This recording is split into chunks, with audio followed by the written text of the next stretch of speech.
Hi everybody, my name is John Suh. I'm the head of Hyundai Ventures in Menlo Park. We have offices here as well as in South Korea. We are a strategic investment arm of Hyundai Motor Company, so we look at technologies that have some relationship or strategic fit to our technology and product roadmap. And I have a team of 6 people here, and then we have another team of about 12 people in Korea. Great to be here, thank you. Hi everybody, my name is Divya Thupran. I'm from Toyota Info Technology Center in Mountain View. We are an R&D arm of Toyota Motors. We're about 40 people here at the center. And I'm from the Connected Services Division. So our job is to come up with new service concepts to primarily define the connected car experience. Glad to be here. Good. Good evening. My name is Nick Sugimoto. I'm heading up Honda Silicon Valley Lab. Honda's Open Innovation R&D Center, basically to collaborate with outside innovators like tech startups or app developers to really create future connected vehicles together. By the way, we are hiring. Hi, I'm Jason Dietrich. I work for the General Motors Research and Development Office in Palo Alto. We work on bringing advanced technology into research or engineering programs within General Motors, and so we work on everything from connected services to smart materials to new sensors, and so if you have a really interesting startup in that could be applied to the automotive space, come talk to us. I would love to hear from you. Hi, I'm Steve Goldberg. I'm the Tolkien VC on the panel. These guys in chat here. I'm probably the closest thing to the automotive guy at Venlock. I sort of do all the science stuff. I'm the hardware background, mostly wireless, worked at Trimble Navigation for a long time on telematics, so I've sort of been close to the sort of transportation industry for a long time, and look forward to the panel. Perfect. So, Steve, while you got the microphone, you're going to be the first one on the firing line here. People always say follow the money, right? So, where are you guys investing in the connected car space, and where are things hot these days? Well, I would say this, just like everybody reads the paper, you know where money is going. It's still, the shiny objects are still more software than hardware. Companies that can get off the ground quickly, that need a lot of CapEx to build things. And I think that's generally where the action is, sort of pure software infrastructure. On the other hand, ever since the Nest acquisition and kind of the Internet of Things magic and all the news and press about, robots have been around for a while, probably have a long way to go, but when all of a sudden, when the autonomous cars kind of thing has been hitting the papers, been a lot more interest. People, I think, even the people in the know have been kind of surprised at how quickly that's been, kind of coming to the forefront. So I would say, there's so much to talk about in terms of what's interesting to invest in, but I think the bottom line is for venture, at least just speaking for sort of Series A, Series B, mainstream Silicon Valley venture capital, it's all about customers. And the bars moved from 15 years ago where you could walk in with a PowerPoint deck and get funded, to now you really need a working product, which is obviously easier for software folks, but with things like Kickstarter and some hardware incubators and things, it's easier for hardware folks to get going. It's still very much, you have to have something. You don't have to have revenue, but you have to have something that potential customers have touched and given you feedback, and nothing's changed about market sizes. The venture community goes after very big markets. Now the good news is, this is a very big market, but whatever piece of it you're going after has to sort of have that ring that if everyone bought one, you could build a very big business. I guess that's sort of first. So I'm going to pass the mic down to John, because I want his take. Where are you guys investing these days in the connected car space? Let's get maybe some just real examples. We've been here in the Valley just about over 3 years now, and so we've invested in 2 hardware companies and 1 software company. The software company is SoundHound, which is in San Jose. They're known for their music search app.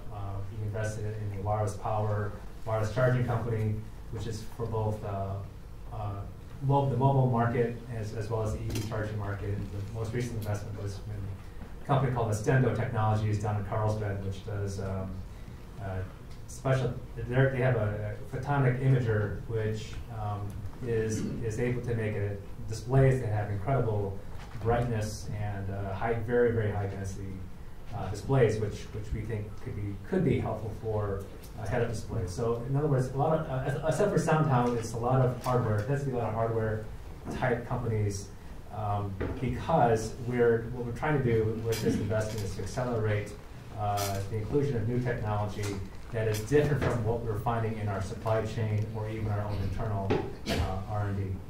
So basically, it's the overall goal of incorporating this into your OEM's ecosystem, right? Yeah, we're trying to essentially, if we're successful, these companies will become part of a supply chain, probably at what we call tier 2 or tier 3. In other words, they'll be selling to the Bosches, the Densos, Panasonics of the world, and then we'll buy from them to incorporate the technology. Interesting. So Divya, take it from the perspective from technology side. What are you guys working on that you can tell us about? Yeah, sure. So for the past 2 years, our focus has been on trying to take advantage of the vehicle data. So I can give you 2 examples. So one concept that we did was called mobile gas payments. So we identified this problem where to pay for gas, you have to take out your credit card and go through like a series of steps to do the payment. And we wanted to solve that and make it simpler.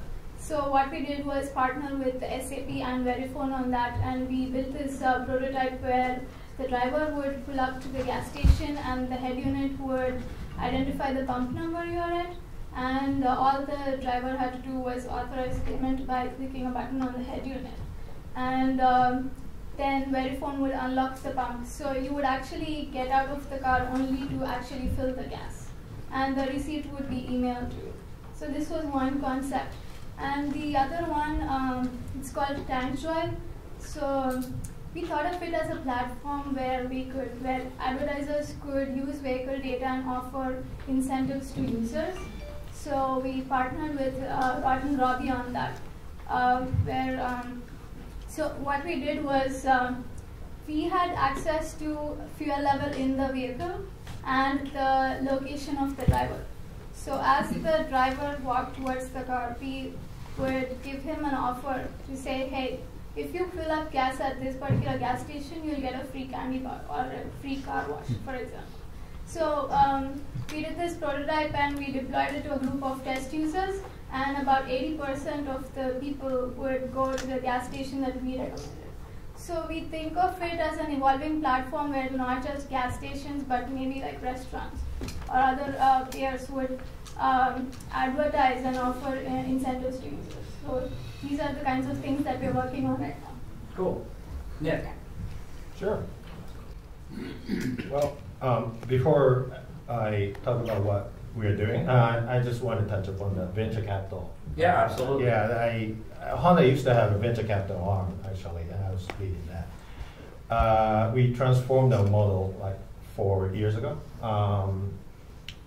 because the holding a little bit equity on a small startup with a kind of chance to go get the technology into the product, it's a long cycle, right? So rather than that, we shifted our model to invest, not in equity, but in collaboration. So joint development, build a real prototype together with outside innovators. So now we are secretly building a bunch of future concepts in a lab. I can't really disclose too many, but there are many startups, also big guys. You guys are busy, is what you're saying. Like Apple and Google, we are working very closely. So, so getting back to the original point, if you look back today, this year, maybe 10 years later, this is probably a very interesting moment when internet, all the connectivity, and automobile, traditional manufacturing industry basically intersects. So I think two things are happening. The car is becoming a connected device. So it's pretty much IoT. So you can do whatever you want as far as your car is connected. So connected either through the cloud or through directly with your phone or whatever way. Your car is part of your lifestyle, right? That's number one. Number two, car is a platform. Now Apple, Google came into car and they introduced CarPlay and Android Auto. No single car company owns more than 20% of global market share. So today, car industry is really fragmented. If you're an app developer, you need to write same app, 30 times to target the global market. But since Apple and Google came in, the technology basically made a flat ground. So right now there are about 30 car OEMs who signed up Apple CarPlay and Android Auto. If you add the market share of all of those car companies globally, it makes about 80% or 70% or so of the global car market. So finally, car became the platform. So that's why we are actually investing very heavily into Developer Studio program. We opened up a small lab for app developers, and we provide test vehicles, and we provide all the advices or whatever technical support for those who want to build apps for cars. So if you have an idea or if you have an app already, feel free to make an appointment, stop by our other Developer Studio, and do the testing, and make sure your app works perfectly in your car. Right. Jason, over to you. Yeah, so that whole part about making sure the app works perfectly, I think needs to be underlined a couple of times, put in bold, just because the working in the auto industry is a lot different than working in other industries where the tolerance for something not being quite right immediately is a lot higher. When you only ship a product, once every year, and it's a 5 or 6 year development cycle, and with a 3-year time to model year refresh, it's a lot different. But so to back up a second, I don't work for the VC arm of General Motors. They do have one, and they are very active out here in the Valley. But I work closely with them. As far as what I'm interested in and what I'm looking for is products that solve a real need. Not necessarily consumer facing. A lot of times there's really great needs that we have in our IT or manufacturing organizations that we can implement a lot quicker and are a lot more amenable to maybe a startup's life cycle and business model than actually putting a consumer a device in front of the consumer in an automobile, which is a very lengthy process. That being said, we can find really great products that can make an impact on our consumers, can improve our products. We'd love to hear about it. And we know there's a lot of really smart people in this room and in Silicon Valley that can help us get where we're going. Okay, so next question over. I'm going to switch it to Divya here. One thing that's interesting is in today's day and age, you hear of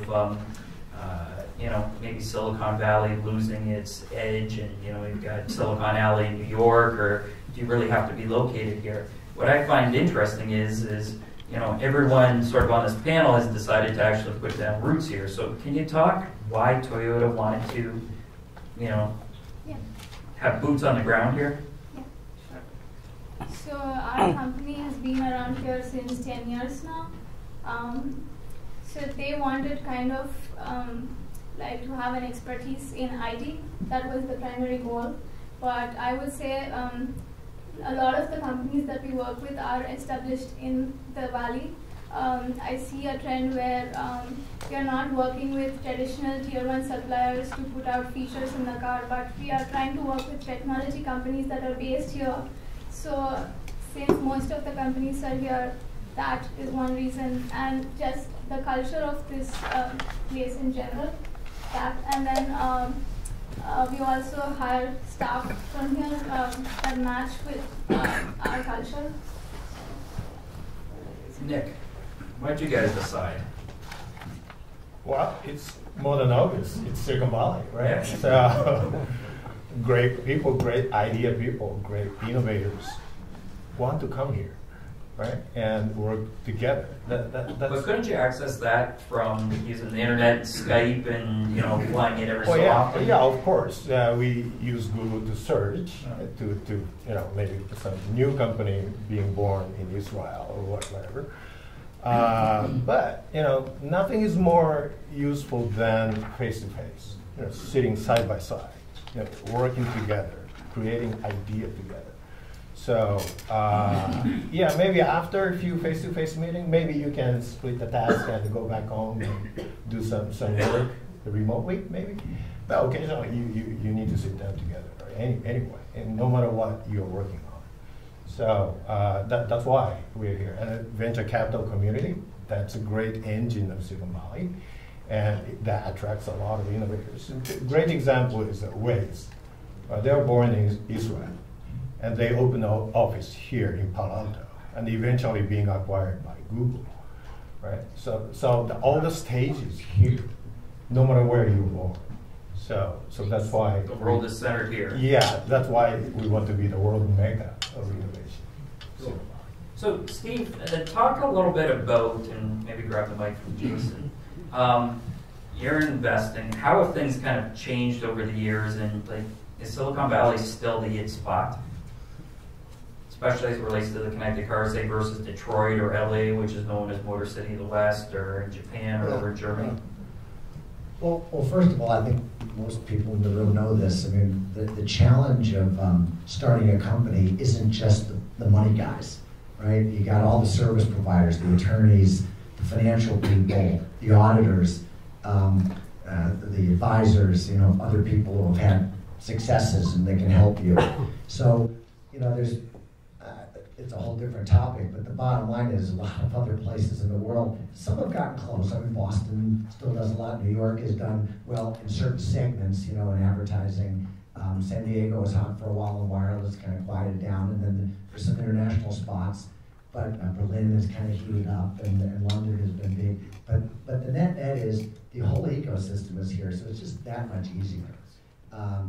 And the total dollars is here, and the buyers are here. That's probably something that isn't so obvious to those of you on the other side of the curtain, I call it sometimes, is that it's one thing to invest in a really great company in India or in China or whatever, but China's probably changing to the positive a little bit, but you want to be near the buyers. And the fact is, many of the high-tech buyers are here in this area. Now, the topic of the panel here and the makeup of the panel is really kind of focused on what's going on in the connected car space.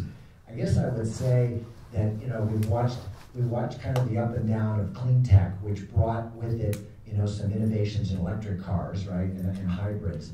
But that kind of worked into kind of connected cars, and then the whole autonomous story that I mentioned earlier. And I think just the I'll use that word again, the net market size of everything around transportation has just improved, has just grown. And I would say that being a comms guy, I kind of always look at it, with that, from that angle. And the fact that you're pretty, I don't know if there's guest Wi-Fi in this room, but in a lot of places you go, there just is, right? So pretty much everywhere you go, Comcast, you can see your Xfinity Wi-Fi now. I mean, the last couple of months, I see it everywhere. I have Wi-Fi connectivity. Still not quite that way for mobility, right? So it's one thing to make the cars connected. It's another thing to connect to something, right? And it's still, if you talk to fleet managers, so this is kind of touching on opportunities. If you talk to fleet managers or people who are, have a lot of demand for connectivity, the LTE guys or the cellular operators it's still an expensive You know, I got 2 teenagers, and that 10 gigabits goes by really fast. I'm sure you can all relate to that. I mean, it's a pretty universal problem. So, I mean, for example, there's a company here in the Valley that's doing it's not a secret. They've got trials out in several cities. It's a mesh network Wi-Fi company that basically, you know, would get you to the point where you could have hotspots in every vehicle, and they would all talk to each other. And there's enough spectrum there where you could have pretty good bandwidth. I mean, mesh networks been around for a while. I used to run a mesh networking company back when it was, you know, back in the bubble days. It was more for last mile for fixed stuff. But now it's sophisticated enough, and things have evolved, and the FCC has allocated. Actually, it goes way back to when did I first get involved? 2005, 2006. This DSRC, the Dedicated Short Range Communications Channel, which is just above the 5 gig Wi-Fi channel, is an automotive band now for vehicle to vehicle. I call it V2X. You know, so for vehicle to vehicle and vehicle to infrastructure communications. So a lot going on in that space. I'll just throw in satellites now. And how does that relate to on-the-ground communications? Well, there's half a dozen companies that are basically raising money in the Valley from VCs to put hundreds of nanosatellites up so that you get constant satellite coverage. And they're not geosynchronous, they're just 100 miles up. So you don't have to have very big antennas. And then there's other companies. There's a hardware company out of Seattle that's got a new antenna technology that does beam steering very inexpensively. So you can track the satellites as they go over. So over the next, call it 5 years, maybe a little bit more, but in that zone, we're going to have true broadband in the mobile, which I don't think we've got today because it's just still too expensive. And I think that's going to change pretty quick. And when that does, there, you know, I won't put a percentage on it, but a lot of the applications today are more telemetry, telematics, kind of, is your gas tank empty, or, you know, doesn't take a lot of bandwidth. But, you know, the newer cars, the autonomous cars, where you've got a lot of video, or you've got, you know, constant sensor data, you use up that 10 gigabits pretty darn fast. So I think there's a lot of opportunity now. So that, just to sort of summarize, a lot of opportunity for startups and new companies around this sort of coming together of more bandwidth at the mobile, more sensors, and as we know in the last few, you know, ever since the Wii and the Kinect and all of the other kinds of things that enable sensor data to come from the vehicles and the LiDARs that are used, you know, to do the mapping for the Google cars, all that kind of stuff. You got to get it back somewhere if you want to do sort of the cloud computing model. And companies that can sort of leverage all those things, I think there'll be some great stuff happening. Cool. So John, I want to sort of kick it off, the next question for you, and picking up a little bit on what Steve said. When you look at the connected car in terms of how technology is deployed, you know, yes, it's cutting edge for the automotive industry, but it's not exactly cutting edge for overall tech. What is it? Is it regulatory? Is it an old industry trying to merge with a new one? I mean, can you kind of give the audience your thoughts on, you know, why is it, what's holding things back? So there's a lot to unpack there. It is probably a combination of the things that you said. It is an old industry, right? It started, at least in the U.S., a little over 100 years ago. Globally, maybe a little bit older than that. There's the regulatory side. There's maybe a lot of things. But let me just pick on a few things. Let me just start with regulatory issues. Because I've never been a regulator. I've never worked in D.C. I don't fully understand it myself. But in a lot of regulation, there's a function that it plays in every industry's oversight, right, to ensure some standard of service or operation or quality, right, in any, whatever it may be. So they play an important role. And sometimes there's a complaint that, well, regulation is slowing things down. And I from a maybe a startup viewpoint or entrepreneurial viewpoint, I can see why you might say that. But having said that, there is a function to look at something to make sure there's certain quality or standard of service that is applied and given, right?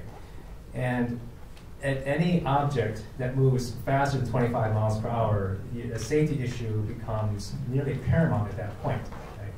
And you know, one thing, when people say they bought a Hyundai car, I really appreciate that, not just for that I like that they buy a car from my employer or the company I'm employed by, but it signifies trust. Like you trust enough in the product that my company sells that you would put yourself, your spouse, family members, or friend that you know into that product that will move whatever speed that it's going to move, right? And so part of that safety is due to the regulatory structure that is around the automotive industry. That serves a very important purpose, because when things don't go well, you know, bad things can and do happen.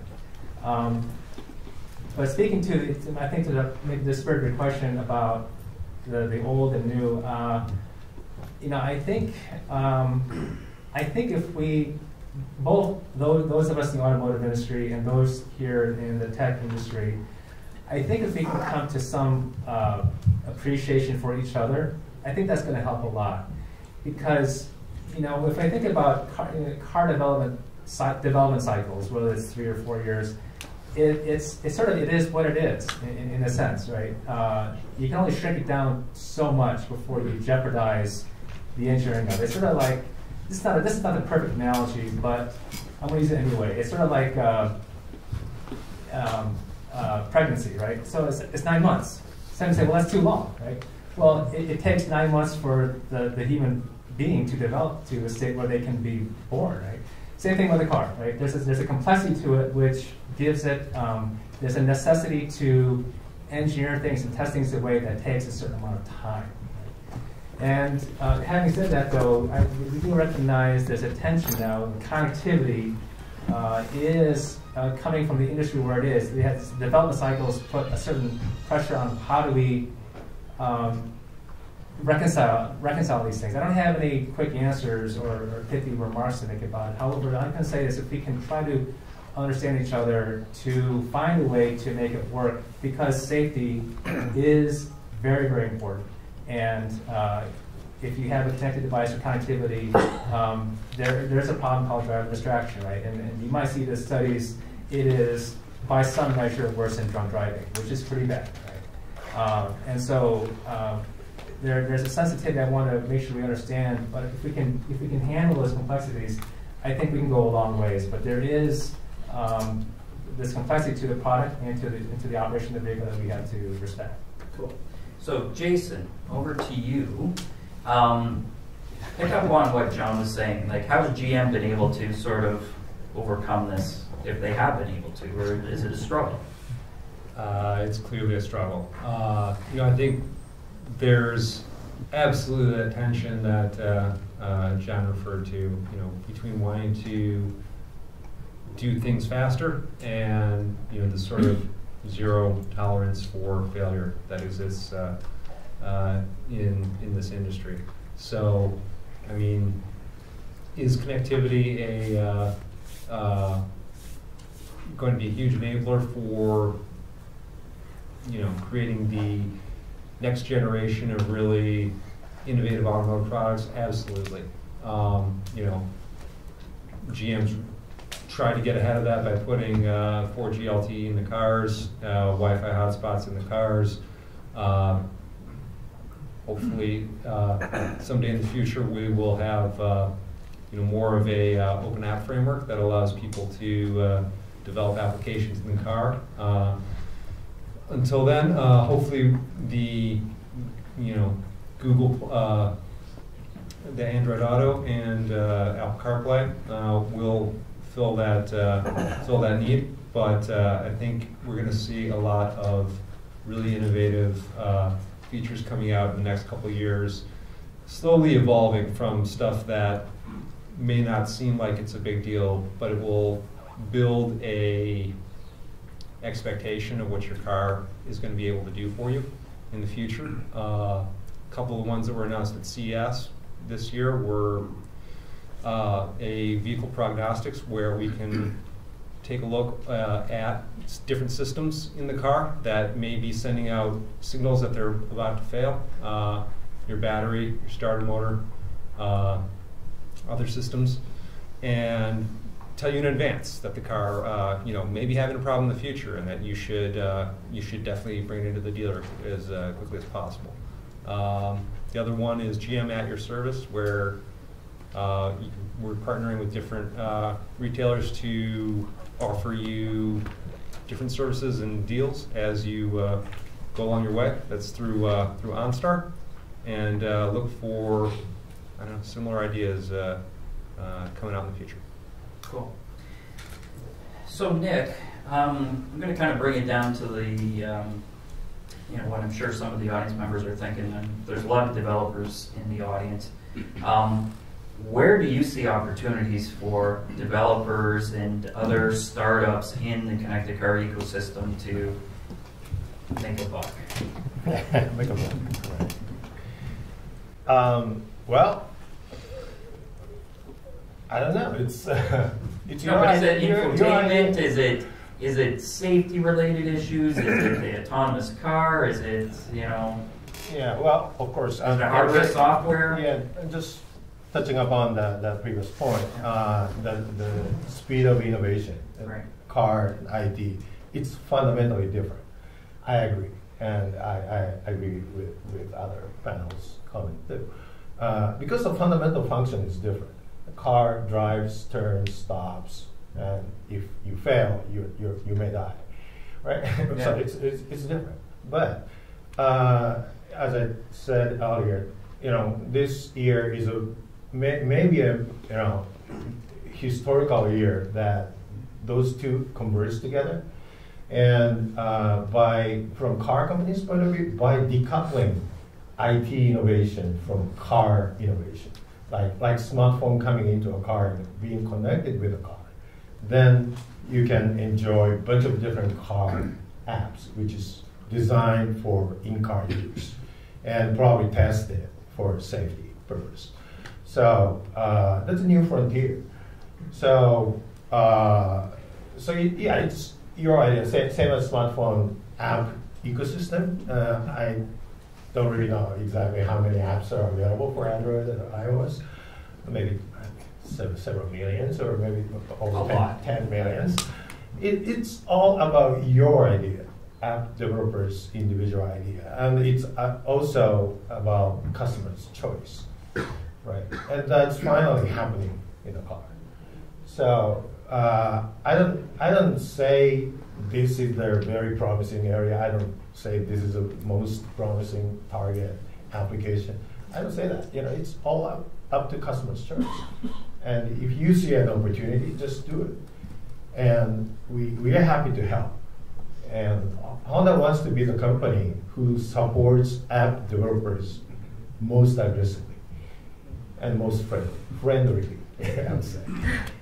We don't own anything. We don't claim anything. No string attached. So just let's work together. So that's the best I can describe what's really promising. I was going to get John to comment and then Steve. So sure. Yeah.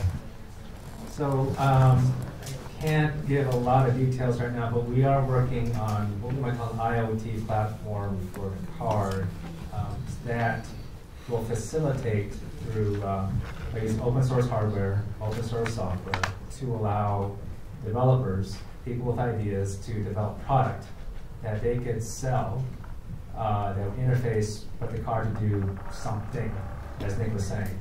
We'll have more details. We're looking at the end of the year to launch this platform. So in other words, the open source hardware, the open source software will facilitate your ability as an inventor, as an entrepreneur, your own product. And where we help is to provide that hardware-software interface into the car that's non-trivial. Interfacing to some of the car systems that don't differentiate your product, but help make your product work better, or get you to your product faster. So in other words, sort of like quirky, if you will, for the car, I guess, right? And it's a platform by which you make a product, and you crowdsource ideas get bubbled up, and then the ones that when can sell and that sort of thing. So and we're doing it for things which are non-safety related, and they are things which don't interfere with the critical system. So there's some limit what you can do, but having said, we think the what's in the minds of the inventor are many, and so we want to release this later on this year. Cool. Steve, comments? Yeah, I was just going to say, this also may be obvious, but I think it's important to say, as much as we want a lot of these products and features integrated with the vehicles, there's been lots of history of sort of aftermarket products that started out as a standalone thing that you put in the car yourself. I mean, there was Sirius satellite radio, your GPS actually in your phone. There's a company out there that just raised, I won't do any plugs because they're not Venrock companies, but I think they're very cool. But there's a company that does a small heads-up display. It's I don't know, maybe 4 inches by 2 inches by a couple inches deep, and you flip up the heads-up display, and you can show your maps on it, and there's a voice, interactive voice like Siri, that's connected through it. You've got the companies that do the vehicle sharing technologies. It's not just like Zipcar, but there's sort of Zipcar extended to fleets. So if there's a fleet of 50 vehicles in a corporation, it used to be someone took one home and then it sits in their driveway. This is, you literally can walk up to any vehicle in the fleet, and if you're authorized, it just unlocks the car for you. You can drive it, you can go, and those exist today. And so those kinds of features will get integrated, into the OEMs at some point. But from an entrepreneurial point of view, suffice to say, you don't have to feel like you have to wait. That's my opinion, and I think it's proven in the market over the last 10 years. You don't have to wait. Ultimately, if it's successful enough, one or more of these folks will pick it up. But there's been some really big successes out there. Automatic, the guys that have the OBD 240, I think there must be 24 companies that have some variation on that. Everything from insurance, how many miles, accelerometers and how you brake and everything, the progressive thing, which I don't think is regulatorily available in California yet, but it is out in some states where you plug it in and you can get a reduction in insurance if they can see that you stop nicely at stoplights and things like that. Or double your insurance if they see. Or double your insurance if you don't. And then, all of the engine monitoring stuff that you can get from the CAN bus that can be broadcast and you can kind of see on your phone. So there's a lot of good stuff out there that exists today. So, Divya, I want to pick up on Steve's sort of train of thought there. As you know, automotive manufacturers try and keep vehicles on the road. They build them so much better today than they did when passenger vehicles are on the road. How does Toyota, or how are you guys accounting for, I guess, updates in technology once that car leaves the assembly line? Steve, talked about having I guess retrofitting through like a dongle or like how are you guys looking through those sort of lenses? So being in the Valley, we are scouting for tech companies that we could work with. I can't reveal much details, but we are working with some partners to identify some hot areas around like car sharing, around like making use of vehicle data. But our primary role is to feed into the production system. Being in the Silicon Valley, we are trying to have like rapid development cycles and build prototypes, so they kind of realize the pace of innovation that's happening and feed into the productions. Jason, you want to comment a little bit on this too? It's pretty clear that the rate at which your cell phone and your other personal devices are going to continue to evolve is far faster than the rate at which the car HMI is going to evolve. So I think right now the strategy that's being employed is to put as much connectivity in the car as possible, give it the fastest Wi-Fi and fastest cellular connection that it can have to enable all those devices to talk to each other, and hope that satisfies the need in the near term. And I'm sure that there are other solutions kind of on the horizon that may offer other capabilities as technology moves on. So Nick, you commented earlier about standardizing kind of the platform as it relates to development for developers and things like that. And you know, when you start looking at the role, like what role do the non-OEMs are going to play? You know, when you start looking, you know, the largest taxi, you know, ride delivery service, Uber doesn't own a car, right? You know, the largest overnight accommodation place, Airbnb, doesn't own a hotel, right? Can, you know, the Googles and, you know, the Apples really be bigger than the automotive guys because they don't manufacture anything, right? What are your thoughts on the role of these non-OEMs? Well, they are disruptor, I would say, for automotive industry. Friend or foe, right? Yeah, well, the Google's self-driving car is a good example. Car company has been working on self-driving car a long time. You know, I'm sure GM, Hyundai, Toyota, everybody has been working on this. And but still, the technology has a big challenge to make it 99.99999% reliable, because life depends on it. But you know, there are many disruptors or challengers who want to attack the same problem, maybe in a different route methodology, and we're happy to welcome that.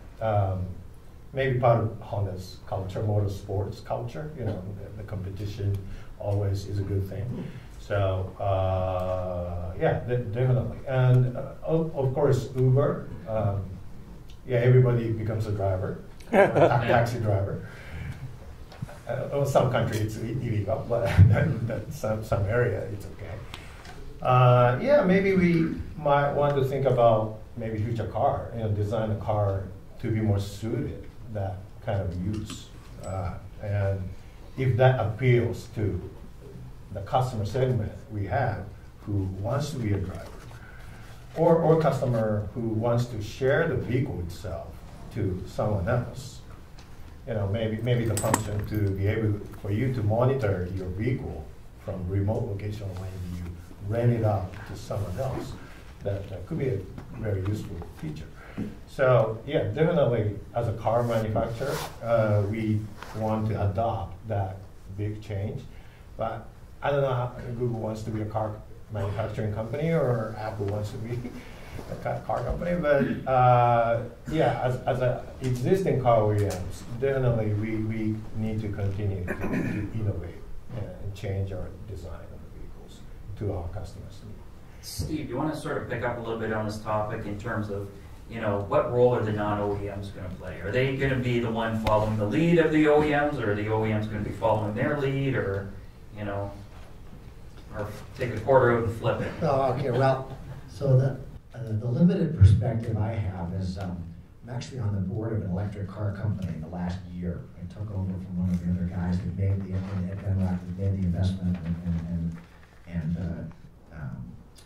moved on, and I took over the company. So I've learned a lot about building cars actually on the front end. I only know as much as it's like having a kid when it's your first. You only know what you know. So the first year you know about changing diapers, and the second year you know about 2-year-olds running. And you don't know about teenagers yet because you haven't gotten to it.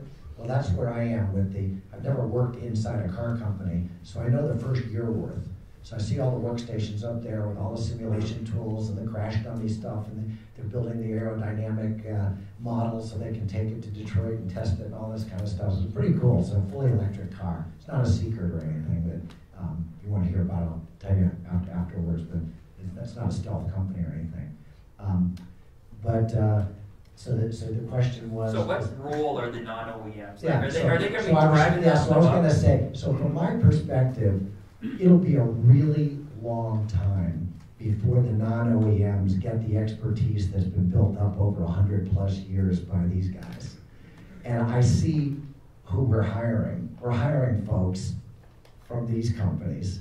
The non-OEMs, we're a car company, but I don't know. We're partnered with Beijing Automotive as our big partner, and they're going to do probably most of the manufacturing, a car company. I know through the grapevine, Apple is hiring car folks I know Google is. We know Uber is working on stuff. There's half a dozen non-OEMs, big ones that are well-funded, that are working on vehicles. They're hiring car people. And what do they have to do? They have to work with the tier 1 suppliers. They're buying brakes and they're buying power steering stuff, and they're using all the same technology.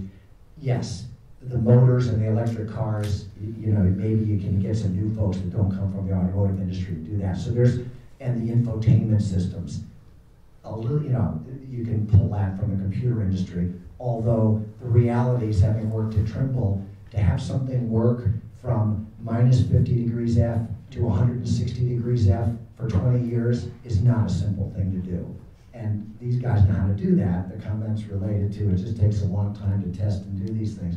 So I think there'll be segments where the non-OEMs will be able to disrupt, maybe in the delivery I'm making this up now, but I mean, whether it's delivery segment or special fleets that are in private areas, and they'll be able to come up with some vehicles that maybe don't have every single safety standard, or safety is probably very important, but if there's no people in them and they're protected from people, maybe they can do some things. But I think it'll be a really long time before, look what Tesla had to do. I'm not sure, and that took 4 years and an awful lot of money.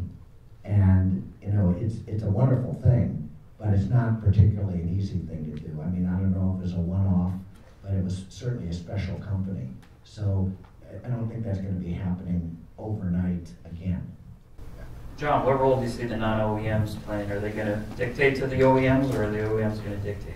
I think I see it as a back and forth, actually. So I would say, in some senses, if I were, if I could pretend to be in Apple's thinking a little bit, Apple historically hasn't necessarily invented new product categories. They've taken pre-existing markets and, in some cases, products, and have done an incredible job of making great product and services and systems around it, like MP3 player being a good example, and among other things.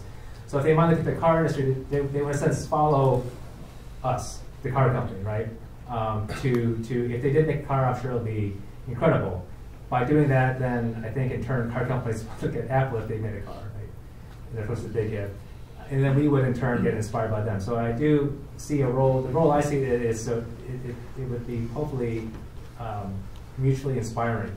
Is what I would hope happens, rather than any kind of disdain or any kind of like poo-pooing each other. But I would really spurring each other on to make awesome products that people want to buy, to solve problems that are beautiful, work great, and so on. So that's how I see it, and I think Google has played that role in the automated driving sphere, where they collected a lot of talent. They have the management backing to really push the agenda on automated driving.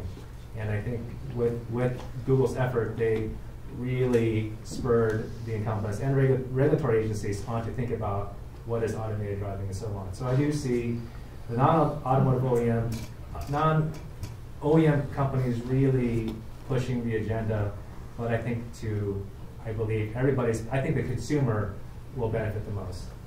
Divya, your thoughts? Yeah. So Apple and Google, they have a lot of data, and they can, Google can do search well, they can do maps well, they can do navigation well. So from Toyota's perspective, we look at them as content providers, so it's ultimately a question of working with them and getting a better experience in the car using the content provider. Jason? I think anyone who's paying attention to this space would not feel that third parties have a really important role to play over the next 5 years and 5 years after that. If you look at where they're pushing the industry, it's amazing. You are not going to recognize this industry in 5 years. There's going to be so many new players. There's going to be so many more choices for the consumer. The level of options that people are going to have is going to be incredible. And given the long time that it takes to develop products in this industry, the 5 years after that, the stuff that's just being worked on now when it launches and really gets a chance to get traction in the marketplace, is going to just be great for people in the transportation space. That doesn't mean necessarily the traditional product in terms of you go buy a car and it doesn't get upgraded until you buy a new one, or maybe you change out the radio. I mean, we're talking about products that will hopefully learn from you and evolve from you. We've got new entrants in the marketplace coming from Silicon Valley, coming from other parts of the world probably. So I think it's going to be a really interesting part next 5 years, and I don't know. It's exciting. It's an exciting place to be, and I hope all of you all want to be part of it, because there's definitely a place for people to come in and leave their mark on this industry. That being said, it's not easy. It's a really hard industry to break into, but there's been a lot of examples that have come up tonight, from Sirius to Google Maps to Tesla, all outside innovators that came in and were able to leave their mark in the industry. So it's not impossible. Which is a perfect segue, because there was a question that was submitted actually via Twitter, earlier today, and I'm going to sort of throw it out to you, and you actually started it. So, Nick, where's the future in the next? Look in your crystal ball in the connected car space. Where's the future in 5 years? Well, I don't know, 5 years? 10 years? Maybe, I don't know, 10 years. What car is going to be your mobile device? Another device, a little bit bigger than your phone, but always connected. And the car, or maybe the phone, you bring into the car, maybe, I don't know. Or maybe the car itself knows you already, knows where you're going, knows what your schedule is today. And basically it gives you perfectly comfortable and productive mobility. I think that's the kind of future probably everybody's dreaming. And I think it's coming in a very, very near future, hopefully. Divya. Yeah. So I see the car as an entity in the IoT ecosystem, playing well with, say, smart cities, where you have seamless parking payments, or paying for drive-throughs. That is one. And then I see a rise in cognitive technologies in car. So I think the car will be smart enough to know the context and adjust itself to the driver and the passengers. So I would say seamless integration with smart cities and cognitive technologies. John. I would say you would have available, maybe 5 years, maybe the 10, that you would have product. Some company would offer you product that we sell, not so much the car, but we sell you time well spent. Okay, so some of us deal with congestion and sometimes a pain in the butt, right? Well, it is a pain in the butt. And so maybe it wouldn't be such a pain in the butt if you could make good use of that time. You may not solve congestion, but if you can make good use of that time, I think a lot of people would love it. I would love it. So I think in 5 years you might have companies that sell you that you can use your time well, if not solving congestion. Okay, so another question that we have before we turn over to the audience, and I'll start with Steve on this one. What blogs do you read? Do you write for any blogs? What conferences do you attend? Ooh. Sorry to put you on the No, spot. that's okay. No, I guess, You can put them. yeah, no, I get, I mean, I'm assuming it's CES. yeah, well, no, I go to CES every year, and there's a magazine called Connected I read, which is kind of an IoT. It used to be called M2M, and before that it was called SCADA or something else. So I follow a lot of the IoT blogs, so I agree that it's kind of part of the IoT ecosystem. I was going to add one more thing about futures, and I'll say this real quick. I think to be real pragmatic, kind of the way I am, you follow the money. Is the biggest changes in the industry that Jason talked about, I think will be in insurance related, because it'll save you money if you're connected and people know what you're doing, and hopefully you do good things and you save money versus paying more. Or time related to navigation and anything that gets you where you want to go faster or gives you more information. Or the ride sharing, which also got mentioned, which is sort of better utilization of fleets, and it just drops to the bottom line. Those are really great value propositions. So I think the last thing, well, it'll come with the nice to haves, which is, you know, you're in your car. There's a guy here at the Carnegie Mellon University locally in Silicon Valley who's working on kind of Siri for the car that has all sorts of situational awareness kinds of things and just gives you a better sense of what's going on. I think, you know, all of that stuff will ultimately happen. I think within the 5-year time frame, you know, whether it's low-cost deliveries with autonomous vehicles or the other things I just mentioned, that's where to look first, where the rubber meets the road, where somebody saves money, where there's a real ROI. The rest will come. Jason, what conferences, blogs, and do you write for a blog or anything? I don't write for a blog, but I probably should. Yeah. I mean, I follow the car stuff, Autoblog, Jalopnik, you know, all the car magazines, and the Silicon Valley Press, TechCrunch, and VentureBeat, and all of that. But then, you know, I spend a lot of time looking at, you know, kind of more specialist publications, GPS World, and you know, IoT blogs, and kind of really dry, more academic journals. So a little bit of everything. Got to keep up with what's going on here, back in Detroit, and in academia. Nick, where are you hanging out? Well, I just post food photos on Facebook. So what you had for lunch was great. So what conferences, are there blogs that you subscribe to? Where are you hanging out? Yeah, I often read, you know, startup community kind of you know, blog or journals, TechCrunch or whatever. I browse through what they're doing. Do you write for any blogs? Not really. I'm not a good writer. I'd rather talk. You'd rather, for sure. Divya, where are you hanging out? Being a developer, I generally go to developer conferences. But when it comes to blogs, I do read some automotive-related blogs, and I also follow some design firms to see some new ideas that they come up with that could be applicable to the car. But I'm in the process of starting a blog page to write about the activities that we do at the center, so people in the valley are aware of what we're doing. And what was the name of that? The blog, you said? Page 2? No, I said I'm in the process of creating a page for us. Okay, Yeah. cool.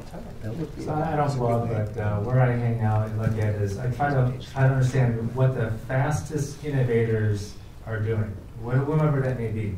So in the Valley here, you could say your usual suspects like Facebook, Google, even Apple. You look at, because they have to be ahead so that they don't get cannibalized, they don't get overtaken by some other startup, right? And so when I see Facebook buying drones, right, and of course Google's doing the same thing, whether they're balloon drones or airplane drones, they're drones nonetheless. Then I think, okay, well, the connectivity and so on is really important for them, right? And the reason why I see that, because it's you know, car industry, we have one great advantage of being a car company is that the industry moves at a slower pace. Mm-hmm. So it's sort of like in the movie The Matrix, right? The bullet time with the Neo, right? So we have that special skill that we can kind of see the disruptor. We can kind of see him coming, right? Now we can see it coming, and he's firing at us, but we have the luxury of moving out of the way. So we look at things like Facebook and Amazon. We're seeing how they have to move so quickly. So I'm trying to understand what do they do to stay ahead of the game, and what lessons kind of learn for the car company to get ahead of our game. Right? And so that's what I try to look at. And speaking of following away, I'm fascinated by Uber. Just blown away. You know, if they're raising another 1.2 or 2 billion. They just raised something close in December, right? And they're going up for another, up from 40 billion to 50 billion. So I'm really fascinated. So I'm trying to get my mind around what they're up to and what they're going to be. Cool. I suspect we got a couple of questions in the audience. Yeah, a whole bunch. Well, let's start. Okay. So if you're not Apple or Google and you're a software company, what are opportunities that you know, if you said, oh, make it so, make it, you know, do what I mean, what would be good opportunities for either big data or real-time things that you would like to have to support what you need? So, like with the Apple and the Google platforms in the car, that's kind of like on the client end. You know, I'm talking about on the back end, the cloud end. I would answer that it can do what Apple or Google does without requiring the back-end server. So Siri has to have a connection to the back-end server. Right? It does not yet work without a Wi-Fi connectivity or data connectivity, right? So, and then this is, kind of speaks to data security, privacy. Right? So if your car had the computing power to process everything in itself without being connected, I know we talk about it all night long, that would be an amazing reality. And I think because of exponential improvements in technology as they have been happening, I think it's a real possibility. So I would point people to things like very advanced machine learning, which we call deep learning these days. Keep on working on that. If you can do that, so all the computing can happen within the car, no connection to the cloud, to do whatever, voice recognition, scene recognition, etc. I would point that software company to that problem. Cool. Another question. The gentleman in the green shirt there, you can stay up. Yeah, that'd be you. Okay. My question is related to Ms. Nick mentioned the car as a platform. I think it's a great concept. And probably on after panel, which company really have implemented that as truly as a car as a platform? For example, lot of smart connected cars. There's a connection module portion. But the car industry versus connectivity technology moving at a much different speed. If we type these two platforms together, then it slows everything down. And taking just the example, for example, you say connectivity technology use LTE advanced and Wi-Fi. Now LTE now it can deliver close to 100 megabits per second, and the Wi-Fi is gigabit per second. If we tie these two platforms together, then by the time the product arrives, the technology already been outdated, and if you can open up the platform, a certain module, and define interface, so that other the question for Nick is. So, what do you see this concept, and how each of your companies see this optimal? So maybe one idea is to design a car modular architecture and make parts of car to be swappable. Is that what you're thinking? Yeah, yeah, that's possible, definitely. But all business discussion needs to be solved. But because as a car company, we are the big liability. So if one module is swapped with another one, which we don't know, how do we guarantee that's safe, right? So that needs to be solved anyway. But it's actually coming in many ways. One example is over-the-air update of the software. Well, Tesla already deployed that the big way, and car companies are a little slow in that sense, but. At least the software module can be updated over the air, so later you can swap some software module that way. So it's starting to happen. But hardware swapping, maybe except tires, it's probably a little bit challenging. But yeah, I think that's a great idea. Holy smokes. Yeah. One quick question about the data. I was talking recently to two car manufacturers, European, that told me they have serious plan to have in 10 years a car for free because of data sent to with the traffic data, meteo data, and insurance data and others. So is it science fiction, or is it something that it's some car manufacturers really consider here in the US? I love a free car. Marketing free? I think it's real natural. 30 cents. Is the data plan free for own stock? No. 30 cents a mile would make for 100,000 miles, like $30,000. So it's free car plus free gas plus free parking for all the Interesting. Anyone want to comment? I'm assuming.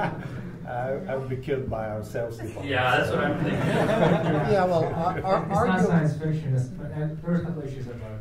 There's a technical aspect of the data bandwidth, as has been mentioned before. That's one thing.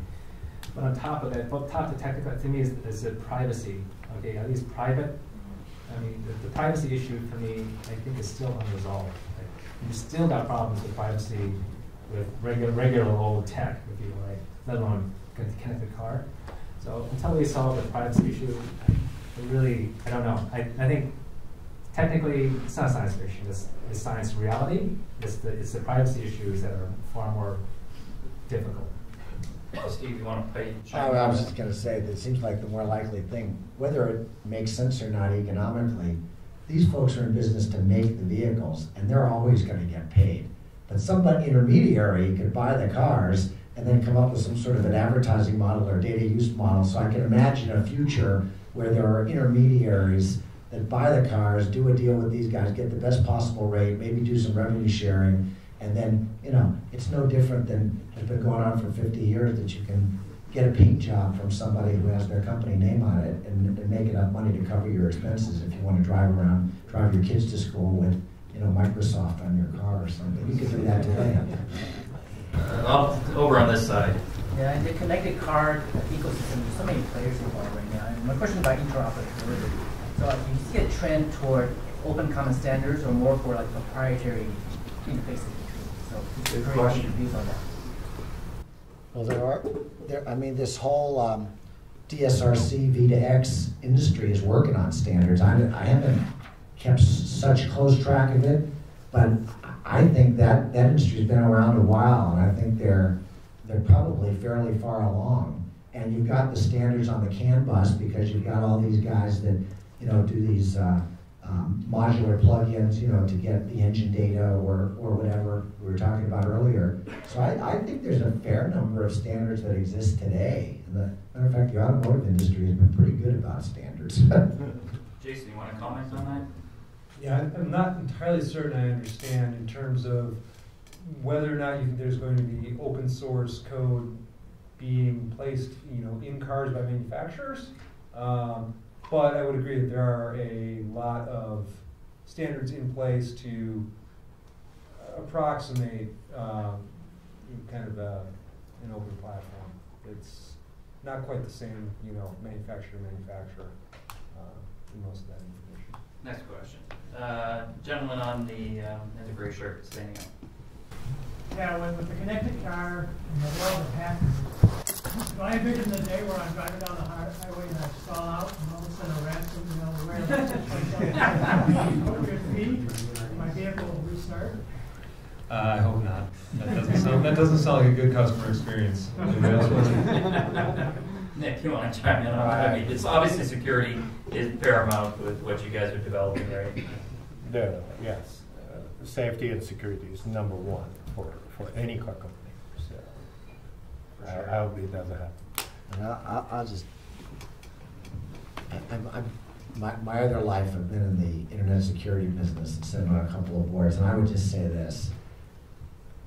For the most part, there's more than enough security to keep us all safe. The trade-off is how much inconvenience are we willing to deal with. I think more often than not, that's the issue.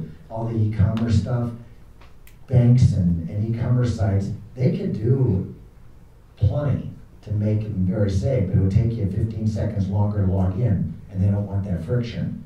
So I would argue the answer to your question is, it's not a security question, it's a convenience question. And then it relates back to safety. Back to safety.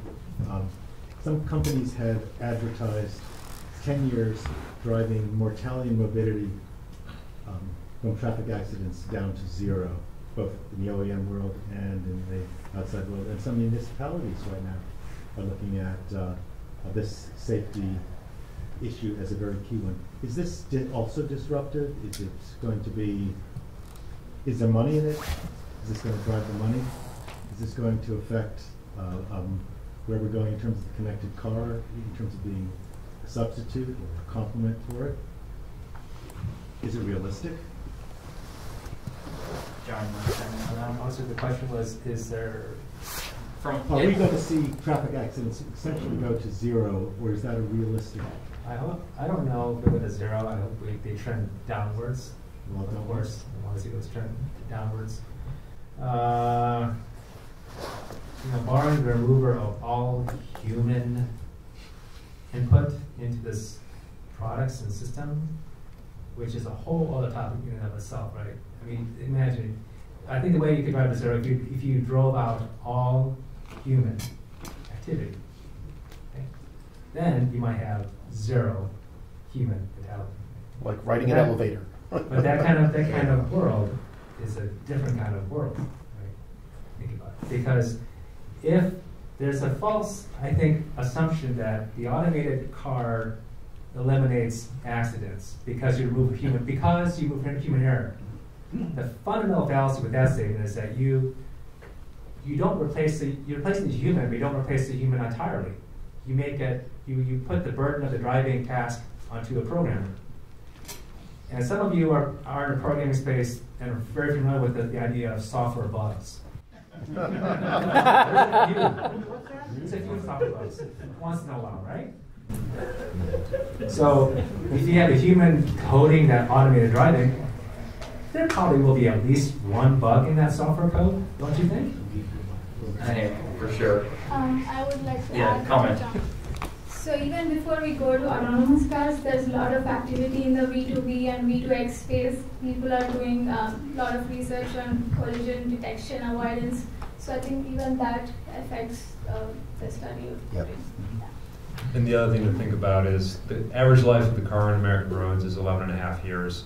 So if you figure it takes 20 years to turn over the fleet,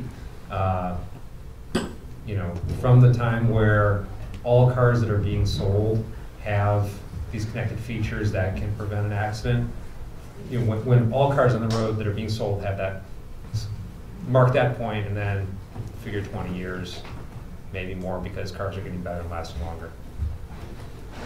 Question. I bought a car a couple years ago, and part of the agreement between me and the car company was they warranted a certain number of things to do a certain number of things over a certain period of time. The last time I purchased any software, it said, we're not going to do any of this stuff. It's as is. Take it, and if it breaks, too bad. And by the way, we still retain all the rights to it. How are you going to marry those two? Now, admittedly, that allows software companies to go a lot faster than car companies. How do you start trying to marry those two systems or develop models together in something that plays well? Good question. I can give you some perspective. So my last stint at Trimble, I worked in a group that was building GPS systems for aircraft. And basically, the software that's in either commercial aircraft or military aircraft, there are levels of criticality of flight. So if you're sort of level one, it's like something goes wrong, if there's a bug, bad things happen to the airplane or the helicopter. So there's a whole infrastructure of experts and consultants that are certified by the FAA, and that all that software before you can ship, I mean, it took months and months and months before we could ever deliver anything, and it was tested, and any kind of circular code or any kind of dead-end code or anything that was superfluous or anything had to be tested. So it's not like, I don't know what the answer will be for the question. Yeah, it's a great question, but there are existing infrastructures for other transportation markets that sort of deal with this issue of how do you make the code as perfect as possible. Well, I would just hope that this interaction would lead some of the people in this room to hopefully live up a little bit more toward that level of reliability than some of the stuff that tends to pop up. Right. True statement. Yeah, so two questions. The first one is a comment. So related to reliability, before I work into airplane autopilot, and in fact, yes, you can have bug into that, but there are way of dealing with that. So I think the day of automated car and car being autonomous is there. So this is a comment. It leads to my question. Don't you think that the disruption that will be really happen is that we will not need to own a car anymore, because we will just have to rent it, and we will just have a service which say we need some transportation, and then we'll just be able to get the car from here to there. So I'm working for Zora, which is dealing with the subscription economy and so on and so forth. So I'm a little bit brainwashed with that, but I would like to get your perspective on that. I certainly think that that's going to be a much more prevalent model in the future, particularly for people that live in urban areas. I think there's a cost benefit that you take into account whenever you choose to buy something rather than rent it. How often are you going to use it? And so do I think that that's a interesting place for automakers to look and a source of potential disruption for the current industry? Absolutely. But people still buy houses, people still buy things, even things that you can rent. A lot less than they used to, but things that you use over and over tend to wear out more quickly. So if the number of vehicle miles traveled stays the same, what impact is that going to have on the overall industry? That's a really good question that the industry, I don't think, is fully grappled with yet. There's certainly a lot of articles and people thinking about it and working on it, both outside the industry and inside the industry. Anyone else want to comment? Yeah. So not only for personal use, I see a trend where people are renting cars for becoming like an Uber driver or working for a delivery startup. So it's not just for personal use, but a lot of other things. It's definitely disruptive. Internally we call it cars as a service. In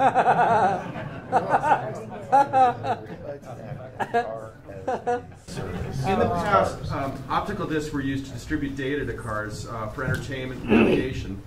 Going forward, as cars become connected, what new markets for different kinds of data do you see coming up and taking just new areas? Where do you think you can sell data to people in cars?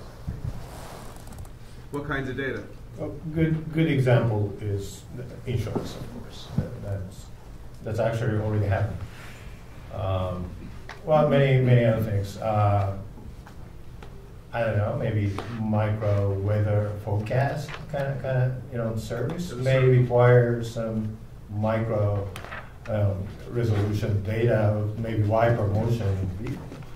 Maybe, I don't know. So, as we open up some data from the vehicle, probably new business opportunity will emerge. And we just want to nurture that ecosystem rather than pinpointing, hey, I want to do this. But, eventually it spins up. All new opportunities spin out from that, I think. Two more questions. Hopefully you guys can stick around a little bit. Yeah. Quick question about voice recognition speech in cars.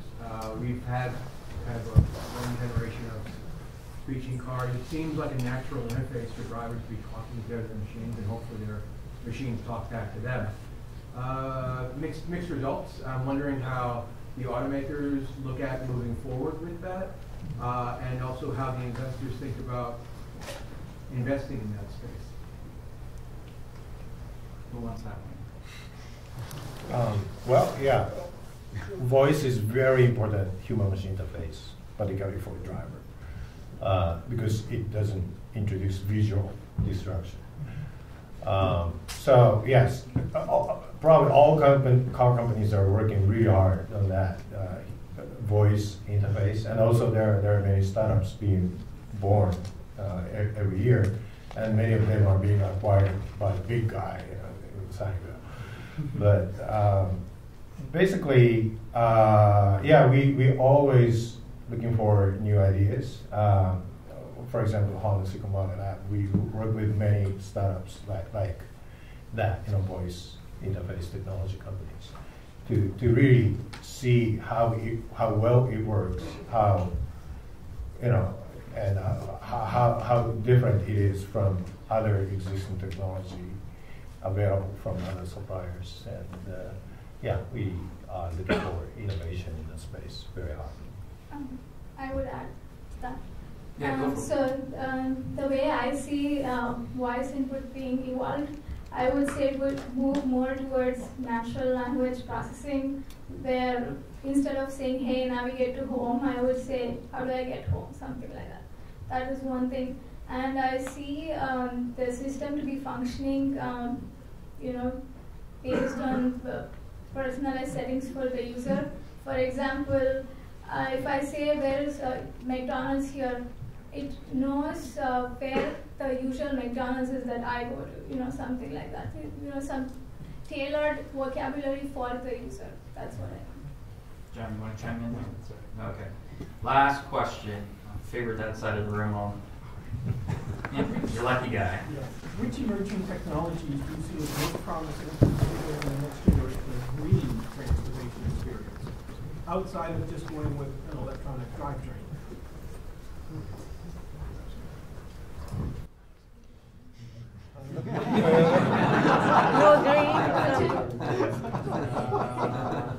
So, lightweight. So if you said nothing electrified powertrain, I would say lightweighting the vehicle. That is, the cars are getting heavier because, not because we like getting more steel, because the cars have to be safer, right? Just a quick fact: when your car overturns, there's a rollover. I think it's supposed to weigh two or three times the weight of the car, right? So that's why the A-pillars are so thick, right? But it's so thick you can't even see the outside your window. But lightweighting is a very, very hard problem. Really, really, really, really hard. But if we can solve it, then we'll do a great way to make transportation more green. Anyone else want to chime in? Just that the pace of development of the internal combustion engine is ahead of where anybody thought it would be to meet the federal CAFE standards. That's promising. GM's actually obviously made a big bet on electric and moving towards more battery electric vehicles that are more and more affordable. The other one that doesn't seem to get a lot of press is natural gas, and we'll see how that market plays out. But there's a lot more models available with that run natural gas, and more that are coming online. So I got one quick comment on cutting at a different angle. And I was talking to someone just before the panel started. There's a funky number, and it's kind of some shocking number about how many gallons of gas or how much is wasted looking for parking spaces. And so since we're on a connected car panel, I would say there are companies out there now working on how do you optimize where the spaces are, how do you get to that space, to reserving a space or whatever. Probably make a big nick in green impact by investing in and working on that stuff too. Yeah.